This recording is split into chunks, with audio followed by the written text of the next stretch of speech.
Hello, everyone. I'm Steve Evans at Seattle International Raceway in Kent, Washington, just a few miles from downtown Seattle.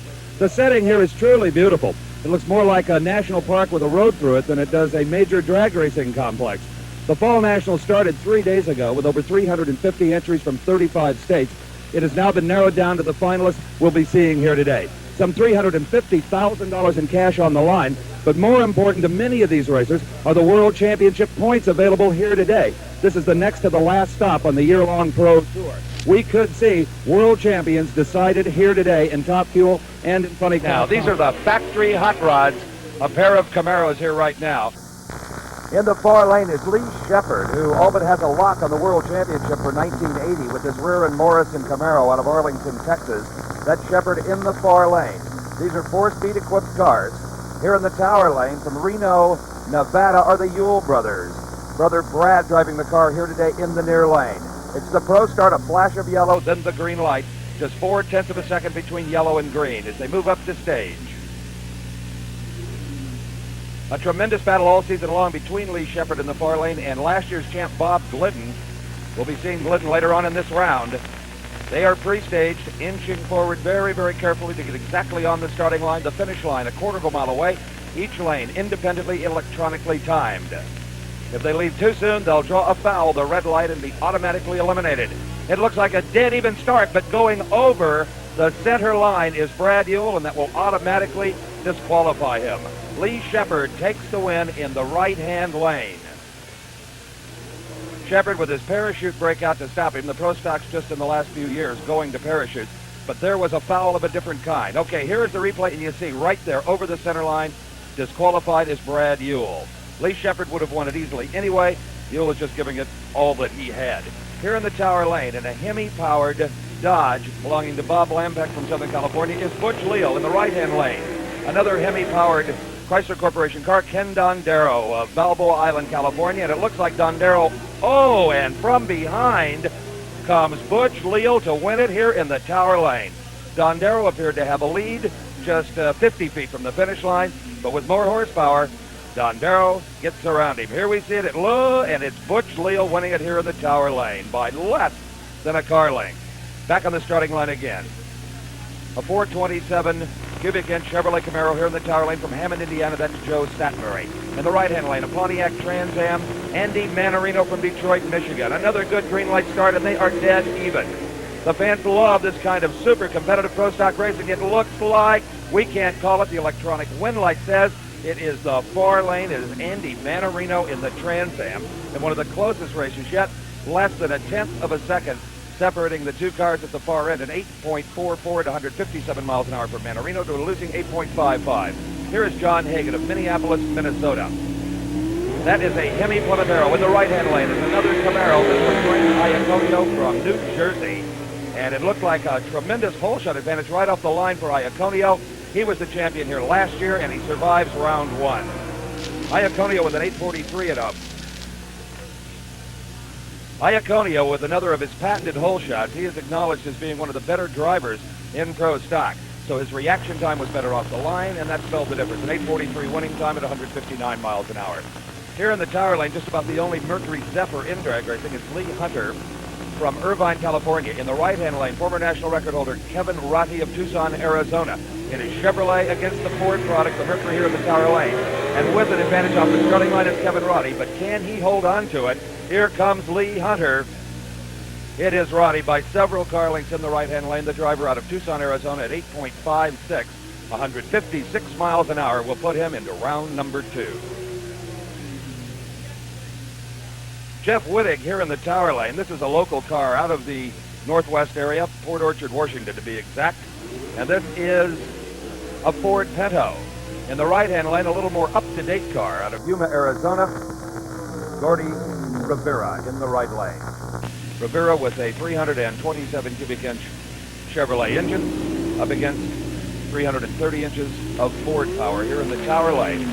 And the fans love these Ford versus Chevrolet confrontations. That's one of the real positive things about Pro Stock is the make-to-make battle going on all the time between the Fords and the Chevrolets and the Trans Am. Normally the Pro Stock stage very quickly, but these two seem to be having a bit of a duel. They have both pre-staged, but neither seems to want to move forward. Finally, It is Wittig that does here in the near lane. Rivera still taking his time, not being pressured, not being psyched out. They're ready. And it is a red light here in the Tower lane for Wittig, and that was really kind of predictable. Performance-wise, he was quite a few tenths of a second off the pace being set by Rivera. Rivera beats him anyway, red light or not. So Rivera wins it twice, once at the starting line with a foul start, and still gets to the quarter-mile finish line first.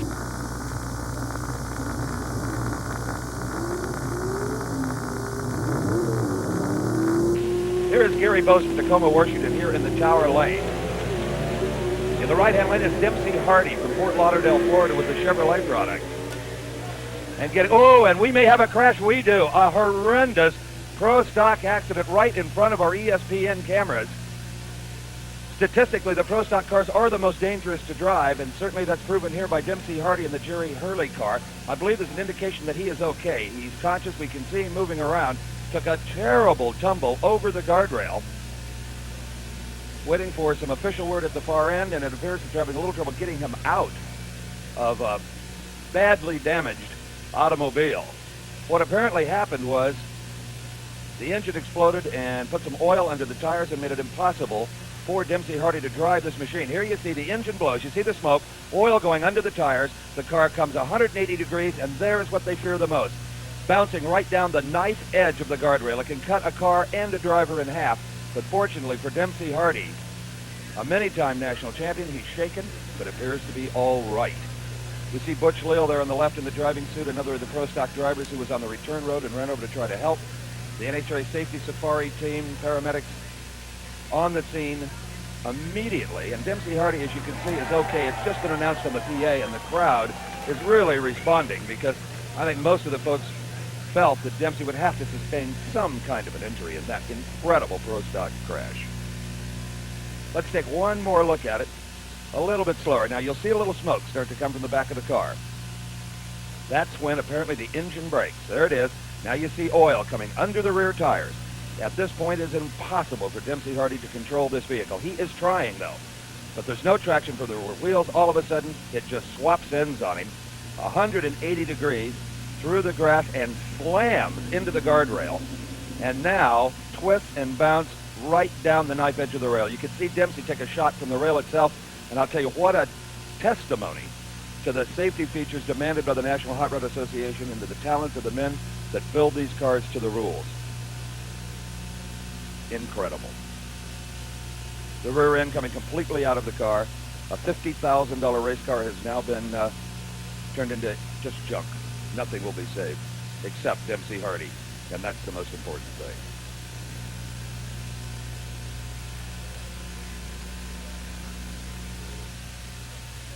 We'll be back with more of the NHRA Fall Nationals Drag Racing Championship right after this. In the first round of Pro Stock competition, in the far lane, the dominant driver in all of Pro Stock, Bob Glidden of Whiteland, Indiana. Glidden, the four-time world champion, hence the big number 1 on his window. He has won something like 300 of his last 330 starts. Just an incredible record. In the near lane, upset-minded, is the Chevrolet from San Diego of Larry Johnson. It would definitely be the biggest thrill of Johnson's 3-year drag racing career to get by Bob Glidden, and if he did so, I think the Chevrolet fans would tear down the grandstand. The odds have got to go with Glidden. Look for Johnson to try to get him off the starting line. What they call a hole shot. And he got a little bit of an advantage, but he red-lighted. Looking back at the Christmas tree, the red light is aglow, but it doesn't matter as Glidden drives around him. Bob Glidden in the far lane, parachute out the white Ford Fairmont, taking this win in the first round. Glidden, you can see Larry Johnson had the hole shot, but if you could look behind him, you'd see that there's a red light on the tree. He left too soon. It was really the only chance he had.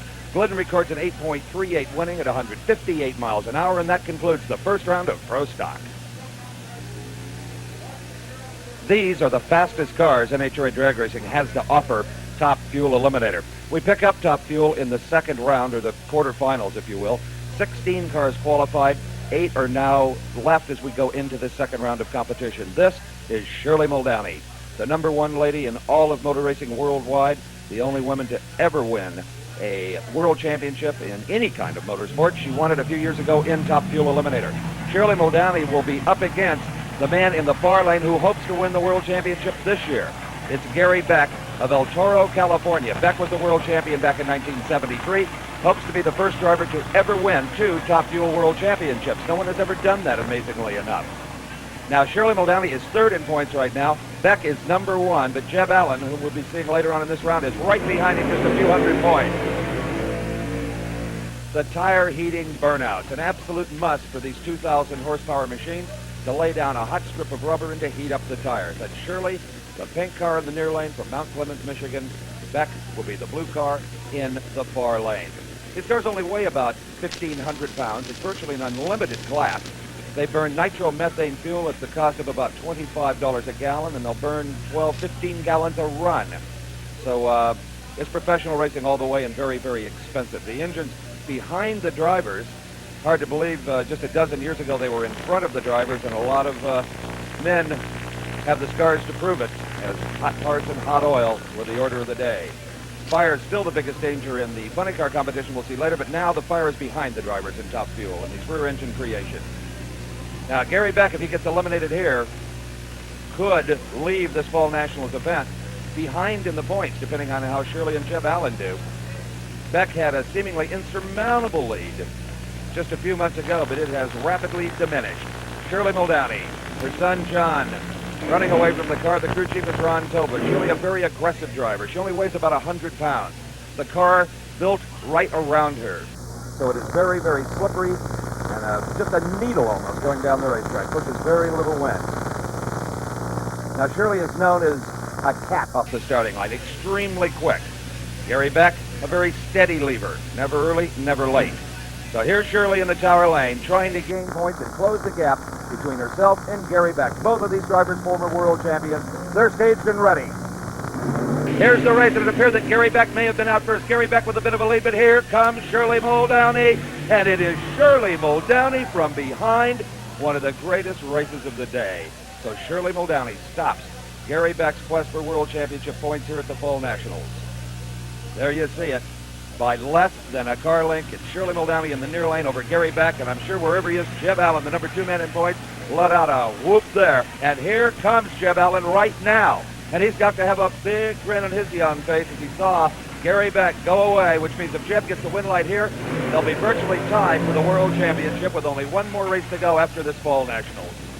Jeb Allen completing his burnout in the first round. Jeb defeated the number 1 qualifier, Jerry Ruth of Seattle, as Ruth had an engine explode. And here is Ernie Hall, Jeb's opponent, here in the second round. Ernie Hall from Cornelius, Oregon. 2 distinctly different engines powering these cars. The aluminum Keith Black hemispherical engine for Jeb Allen and what they call the Donovan here in the tower lane. Also an all-aluminum engine designed specifically for drag racing purposes. Jeb Allen has never done anything but drag race for a living. He was the youngest ever Top Fuel major event winner when he was just 18. He now has 7 major events to his credit. He's 24 years of age right now. Races to heat, as does many of these drivers. But Ernie Hall, he's a manufacturer of fire trucks in Cornelius, Oregon. And the cleanliness of his yellow race car is very similar to that of the firefighting equipment, just immaculate always. So Hall, pretty much a hobby racer. He does it to beat his friends and to have a great time. Hopefully he can win enough prize money to at least break even. But for Jeb Allen, he's got to do more than break even, or it affects his lifestyle. For Allen to win a world championship would be a tremendous boost to his career, obviously. And now with Gary Beck out, a win light here will move Jeb just about a deadlock between the two as far as points are concerned. As the season winds to a close, Jeb Allen moving up first in the far lane. He likes the pre-stage. He'll wait for Ernie Hall before he moves any further. Hall coming in now. Jeb races far more than Ernie Hall does, so maybe a little quicker on the Christmas tree starting system. They're off.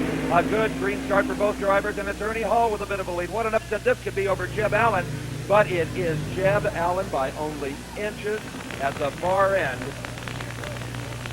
Jeb Allen with a 6.03 lap time, 240 miles an hour. Here you see Jeb drive around. Ernie Hall ran 6.10, 230 miles an hour, 7/100th of a second difference. What a race. So Jeb has accomplished his mission here at the Fall Nationals. If he can continue this kind of a pace, he could leave here the points leader for the world title.